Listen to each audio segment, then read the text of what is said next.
we're trying to describe resistivity. So resistivity, we know that resistance is resistivity times length over cross-sectional area. Resistivity is therefore resistance times cross-sectional area over length. So let's think about each of these options using this equation and then see what we can rule out and what should be true. So option A, resistance of a unit length. Resistance of a unit length is the same thing as saying resistance per unit length. So resistivity would then be resistance per unit length. Well, that doesn't take into consideration cross-sectional area. So it can't therefore be A. For the next one, resistance per unit area. So resistance per unit area is R over A. That's not what we have here. So it can't therefore be B. Area is not on the bottom, and also it doesn't take into consideration length. So it's not going to be B either. For C, resistance per unit volume, so resistance over volume. Volume is the same thing as length multiplied by cross-sectional area. Again, that's not what we have here, so it can't be C. So it must be D, resistance of a unit cube.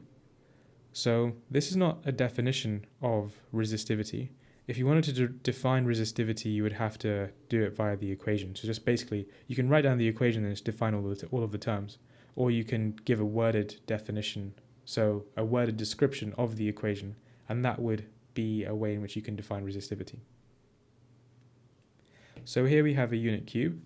A unit cube is one which has a volume of 1 meter cubed, and all of the sides have a length of 1 meter. So 1 meter, 1 meter, 1 meter. So then, if we think about our equation again, resistance, or rather resistivity is resistance times cross-sectional area over length. No matter which way we let the current go, whether it's sideways or vertically or like into or out of the page, it's always going to go through a face which has a cross-sectional area of 1 meter squared, no matter which way the current goes. So then the area, or the cross-sectional area, is always 1 meter squared for a unit cube. And the length, let's say we're letting the current go from left to right, the length would then just be also 1 meter.